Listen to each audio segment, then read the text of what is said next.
संघर्ष करो।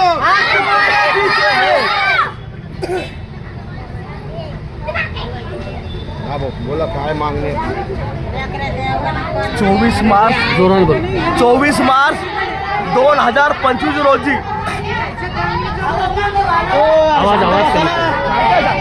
2025 रोजी कुठलाही आदेश नसताना, कुठलीही नोटीस नसताना सुभेदार रामजी आंबेडकर नगर झोपडपट्टी या जी शिरकांनी कुठलाही आदेश नोटीस नसताना ती झोपडपट्टी उद्ध्वस्त केलेली आहे भाड्याचे गुंड आणून.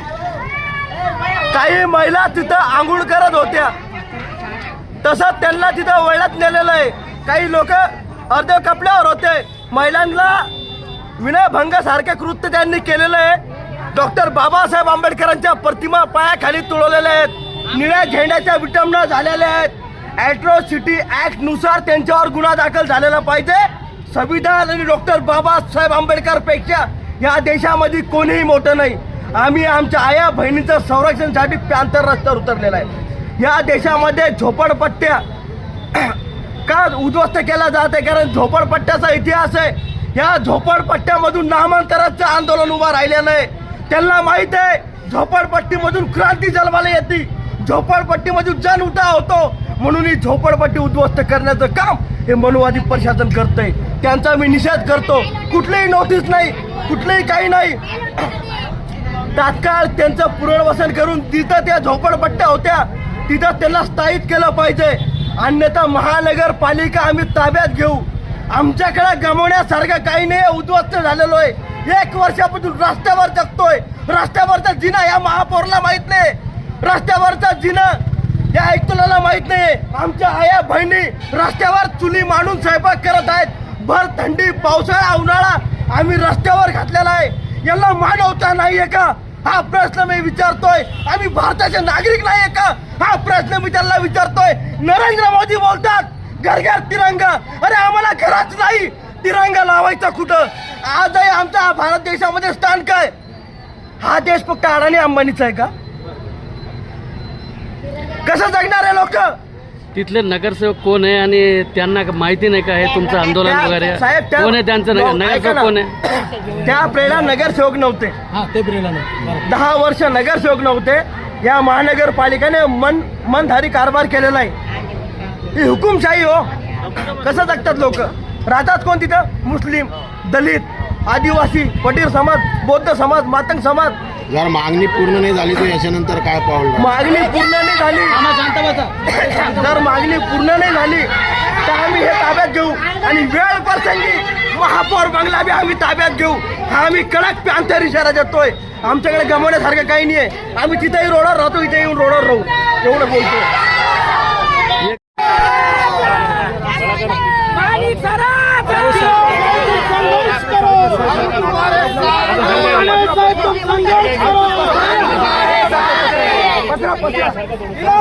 संघर्ष करो. डॉक्टर बाबासाहेब आंबेडकरांचा. अरे जो जमीन सरकारी, जो जमीन सरकारी, हम हमारा अधिकार मांगते हैं. हम हमारा अधिकार मांगते हैं.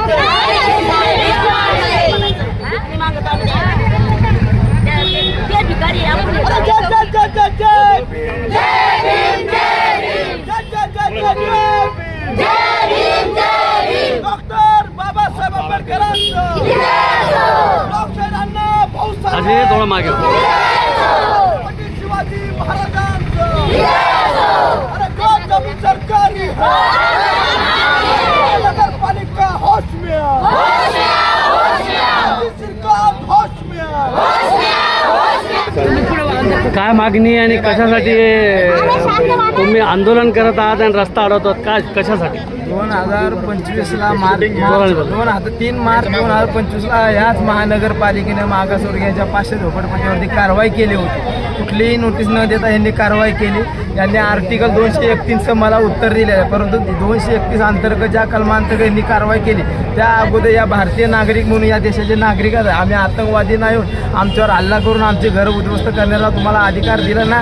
आम्हाला भारतीय संविधानाने अनुच्छेद 32 नुसार घटनेतून अन्न वस्त्र निवारा हा अधिकार दिलेला आहे आणि त्या अधिकारात आम्हाला भेटलाच पाहिजे. या मागणीसाठी आणि सदरच्या या महानगरपालिकेने जाणून बुजून ज्या मोका अंतर्गतच्या मागासवर्गीयांच्या आंबेडकरांच्या ज्या ह्या जागा आल्यात मोक्या अंतर्गत त्या कारवाई विकासक आणि या महानगरपालिका अधिकारी मिळून संगनमताने यांची झोपडपट्टी उद्ध्वस्त केली आणि त्यासाठीच आज या झोपडपट्टी रहिवाशांना न्याय मिळवून देण्यासाठी आम्ही सर्व आंबेडकरी संघटनेच्या वतीने या ठिकाणी उपस्थित झालो आणि सकारात्मक भूमिका या ठिकाणी शासन निर्णय घेऊन महाराष्ट्र युवा भीमसेनेच्या वतीने 11/3/2026 पासून आंदोलन आझाद मैदान चालू होतं आणि त्या आंदोलनाची दखल 24 तारखेला सन्माननीय मुख्यमंत्री देवेंद्रजी फडणवीस यांनी घेतल्यामुळं आणि सध्याचा जो GR आहे त्या शासन निर्णयानुसार आयुक्त साहेबांनी सांगितलं जे आहे ते आम्हाला तुम्हाला घरं नियमित करण्याचा आदेश वरून आलेला, आम्ही नियमित करण्याचा आदेश लवकरात लवकर. आज तुम्ही आत गेला होता तिकडे तर काय त्यांनी आश्वासन दिलेलं आहे? त्यांनी अगोदर म्हणले पंतप्रधानमध्ये ह्या लोकांनी असं लिहून दिलेलं आहे. मी म्हणलं पंतप्रधानांचा विषयच नाही, हे मागासवर्गीय लोक आहेत, बौद्ध समाजाचे आहे आणि अनेक